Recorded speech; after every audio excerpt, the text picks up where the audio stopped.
back in, everyone, to EA Sports coverage of the NFL. We're in the fourth quarter now as we rejoin the action.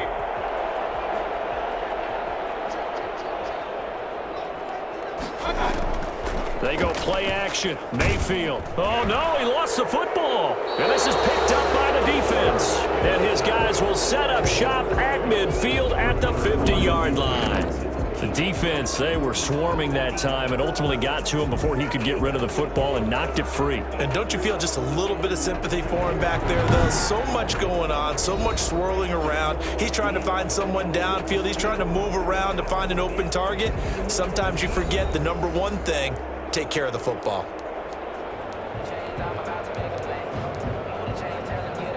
They've got good starting field position as they come up here 1st and 10, right at the 50-yard line. From the midfield stripe, they'll look to throw. And this one's incomplete. And this one too low. So now 2nd and 10 after the incompletion on 1st down. Now a handoff looking right. And he's going to be stopped up at about the 47-yard line. They'll get only 3 there, so it leaves them with a 3rd and 7 ahead. This offense so far on 3rd down, they've converted 7 times and could use another right now. This is 3rd and 7. Wide open receiver complete.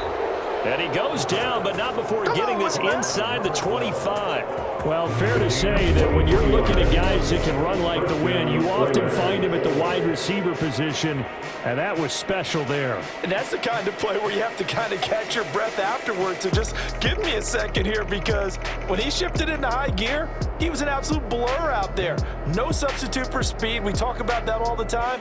The evidence was right there. And his top speed, as computed by Next Gen Stats, not bad. He was pushing 20 miles an hour.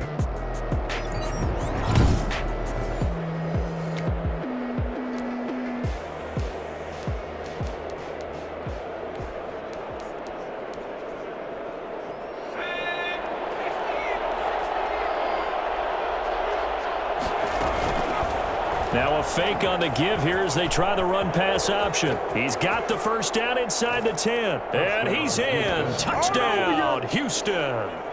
Their mobile quarterback with his 3rd touchdown of the game, number 7 on the year. And his guys find a way to stretch that lead.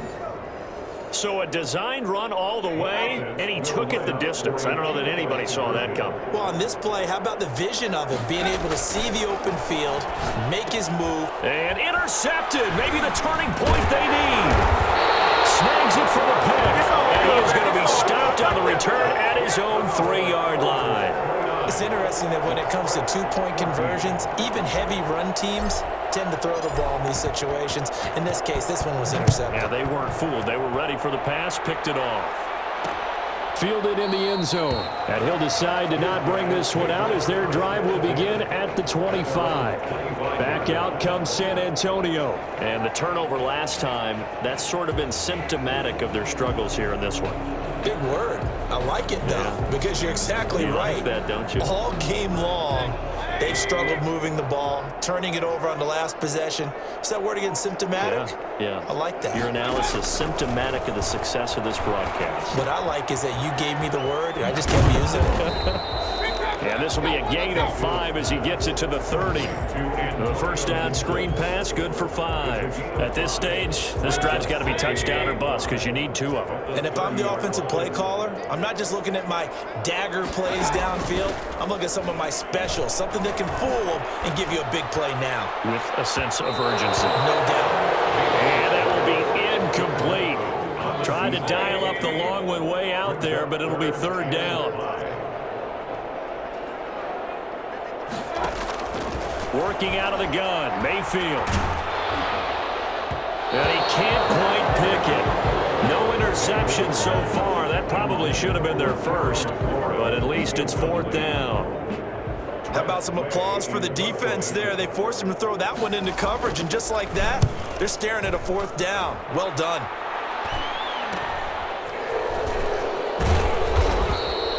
They'll score that a 36-yard punt, and out will come the offense as they take over. And now out comes Houston. Now, there are 2 scores on the plus side. Still time here in this fourth quarter, but maybe you start thinking about playing keep away? Yeah, I think here's the situation. You're not thinking touchdowns anymore. You're just thinking first downs. To keep up with your theme there, playing keep away, first downs, they can't touch the ball. Good starting field position for them here as they come up 1st and 10 at their 35-yard line. And he's going to be met at the line of scrimmage and taken down. Calling no gain on the play, and it'll be 2nd down. So after the run for no gain, here's 2nd and 10. Now a handoff here to his running back.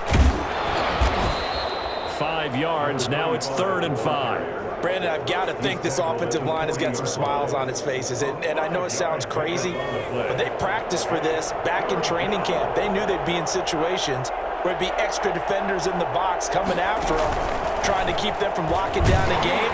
Right now, they want to show the world they're up to the challenge. They'll get a couple of yards on the keeper, but it's going to lead to a 4th down. Anytime you decide to use your quarterback as a runner, most of the time when you design a play, you're expected to break a little bit bigger than this one, because when you run him on short gains, your risk-reward and him taking hits, I'm not sure that's the payoff they were looking for. Fair catch called. It's taken in right at the 20-yard line. They'll call that a 33-yard punt with no return. And the offense will take over with a new set of downs. Back out comes San Antonio. Their defense was able to force the punt. That's the good news. But this is still a 2-score game, and they need points on this drive and in a relatively quick manner. On 1st and 10, Mayfield. Oh, he's got a man wide open, complete. And they work this well upfield across the 45. That'll wind up a gain of 27 on the catch and run. Fourth quarter, every drive so critical, and you figure may only get one more shot after this, so a touchdown's imperative on this drive. It is, but you also have to think to yourself in play calling, don't hold anything back. Don't save it for the second touchdown. You got the first one for the second one to even matter. He's going to float this one deep right. Oh, man, it's caught inside the 10. And he'll be down deep into Houston territory. But Baker Mayfield only 6'1", but he can certainly sling it, and we saw evidence of that right there. And from where we sit, if you had told me that that ball was somehow going to get from point A to point B, I would have told you no way. I mean, that was an absolute cannon shot, and he still dropped it right on the money, too. And you get a look at the final readout on air distance, according to Next Gen Stats.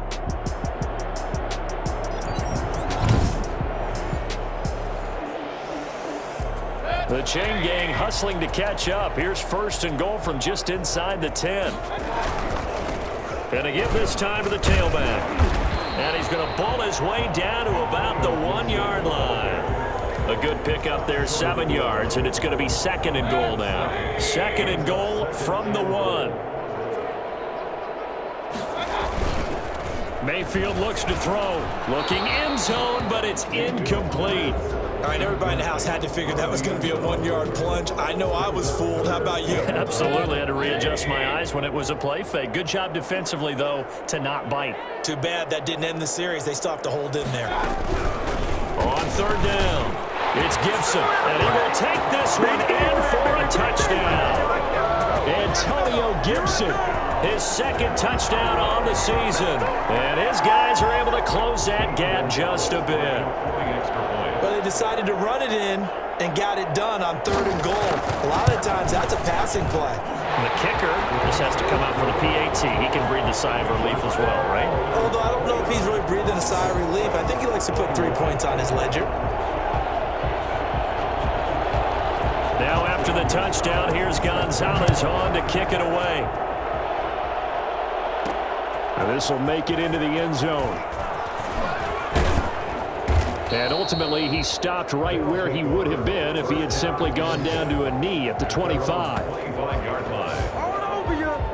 Houston set to take over. They're holding on right now to that slim advantage in a 1-score game. And you hear a lot about 2-minute offense and 4-minute offense. Obviously, the 4-minute offense applies here. How do they run that effectively? Yeah, really what the 4-minute offense is you're just trying to grind the clock. So you want consistent gains, steady gains. Doesn't have to be big plays, but it has to be plays that gets first downs and keeps the ball away from your opponent. But certainly throwing the ball is in the mix here. It certainly is. Just make sure that you're careful with it.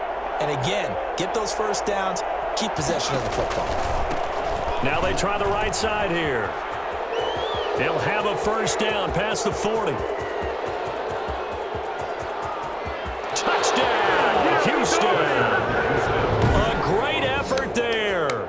With 2 touchdowns on the season, both in this game. And his guys are going to add on to their lead. That's a pretty quick response to that last touchdown drive, and it seemed like they had maybe given up momentum. Not so fast. No, not at all, because they ended up pushing the lead up once again, and you're exactly right. Thought momentum might have been shifting. Instead, they grabbed old Mo, didn't let him get to the opposite sideline. Now the extra point. And the lead is up to 15 now. It only took him 2 plays there to find the end zone. The last one, the long run, getting him in for 6 points. The kickoff unit is out on the field, and they will send this one away. Taken in the end zone. And he'll just take a seat, and the drive will begin at the 25-yard line. 25-yard line. Back out comes San Antonio. And that last drive, so effective in the passing game, resulting in the touchdown. Maybe not many people were focused on the trenches. There was good protection there. Excellent protection. So now, defensively, you've almost got to get down to those starters blocks like you're a sprinter. Get lower than those guys on offense and find a way to roar through them or around them to get into the face of the passer. Easier said than done, though. Way easier said than done. But they've got to try something, because right now they're just cutting them to shreds. We know it's not an easy job to go out and catch passes when people are trying to tackle you and knock the ball away. But the bottom line is that's a pass he's got to have and a pass he should have caught. Now left side, a completion to his tight end. And he's going to get a good gain of 9 here up to the 34. 9 yards, not quite enough, and they'll be left now with 3rd and 1. They're giving those short little routes, tackled him in bounds too. They're just not wanting to get beat over the top. Yeah, and if you can't really get downfield, take the short routes. But now you got to have guys who can actually break tackles and increase those gains. Slings this deep for McLaurin, and that will be incomplete. Scared to let it fly, but it falls to the ground and brings up 4th down.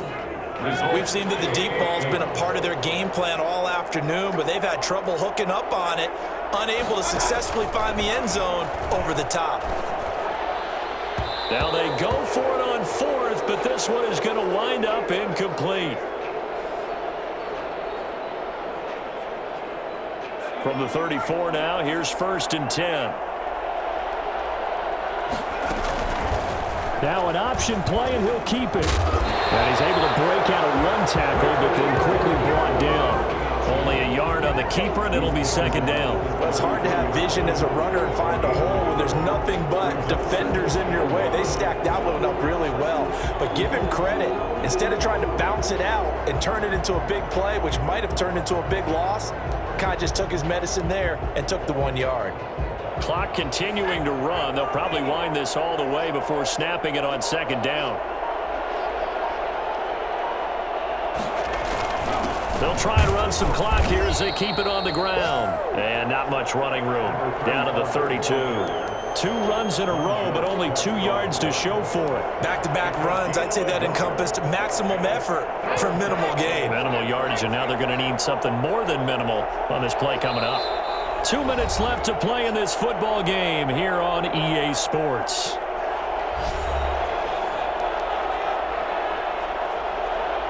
So it's our visitors with the football as we get you reset. And let's see what they've come up with offensively after having time to talk it over. On 3rd down, they're going to go with the option. Here's a quick throw out left. It's complete. And he will reach the 8-yard line before going out. They're able to convert on 3rd down, and that sets up a 1st and goal. That's how you draw up the run-pass option right there. You get a chunk play out of it. And you know quarterbacks love to throw the RPOs because oftentimes they're in-breaking routes. But receivers love it even more. The ball gets to them quickly, allows them to put some moves on in the secondary. And he's in. Touchdown, Houston. An 8-yard touchdown run. And his guys find a way to stretch that lead. He keeps carrying the ball into the end zone, and in this one, he's sort of carrying the team on his back.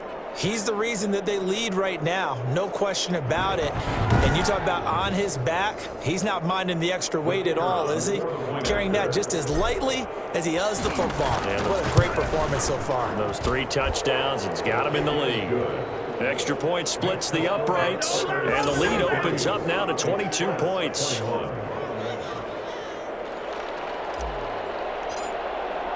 The kickoff team on the field now as they will send this one away. Fielded in the end zone, and this will not be brought out. It's a touchback. At their own 25-yard. Back out comes San Antonio. Let's just be frank. They're playing for pride at this point. That's all that's left, because victory, not a chance now. And I can't wait to see how they actually go about doing it, because there are a lot of people watching the body language of the guys on the field now, and if they call plays they want executed, they need to do that and do it really well. Otherwise, there could be repercussions. We'll see how they handle the waning moments of this one. And they're able to get this one across the 35. Right off the bat, it's a first down to start the drive, 12 yards. Looking for McLaurin, and he's got him. And he gets this one to midfield before he's brought down. 13 yards as they've got the connection working. His second catch in a row, first down. It's caught on the right side, Williams. And he'll go down inside the 45 before going out of bounds. And with that last play, he's now up over that 300-yard mark. And in today's NFL, it almost feels routine. And I hate that when you talk about a 300-yard passing game. To me, 300 yards still signifies excellence, and he's achieved that in this performance. Now the second down throw on target. And the stop here will come at the 38-yard line. 6 yards to pick up, and that's a first down. That's complete to his receiver, McLaurin. And he gets this down inside the 35 before going out of bounds. They'll contain him to just 4. Second down. It's now 2nd and 6. Going to the air again with Mayfield. And he drops it incomplete. And their struggles continue here. Another incomplete pass there. What do you take from this game offensively? Well, you know it's tough to really analyze for them because it is a team game, right? And let's be honest, though. The defense did them no favors in this one at all. Offense actually moved the ball. So, bottom line, film session, defense is going to be a real tough one for them. Offense, they'll get a little bit of praise. 4th down, Mayfield. Now a desperation throw deep downfield. A 50-50 ball here, and it's intercepted. Picked off inside the 5. On 4th down, that turned out like a punt. Maybe he was better defensively there just to knock it down. And you know they go over those situations. All right, 4th down, where's the ball? Where would we get the ball? But instinct takes over, and when it's in the air, they just go and get it. So it's hard to get on him for intercepting it, but the smart play would have been what you suggested. Knock it down and take over in a deeper position. Looks like he's going to get a couple here on this first down carry, and that'll make it 2nd and 8. That first down play, all you want to do is wedge out any type of space and try and create enough room. If you have to run the punter out there, he can successfully complete the punt. Yeah, didn't get a ton there, but at least some positive yardage. Charles, it's one thing to win. It's another thing to win and put up the amount of points that they did. Boy, were they clicking on offense. They can't help but feel great about themselves, can they? I mean, what a game to put up that number of points, continually feeling like they're moving the ball and things are working and clicking. They think that they can bottle this and carry it with them. And as an offensive coordinator, you just don't think you can do anything wrong. Whatever you call, run, pass, it's all going to work. That's called being in the zone. So for our visitors, they get back in the win column as they move to 2-1 now on the year. And they'll be able to enjoy this one through the bye week before they get back at it again. Meanwhile, for the home team here, they'll fall to 1-2. And they'll try to get back on track next week as they head to Dallas to take on the Cowboys. So for our entire crew, alongside Charles Davis, I'm Brandon Gaudin. Thanks for watching, everybody. We'll see you next time.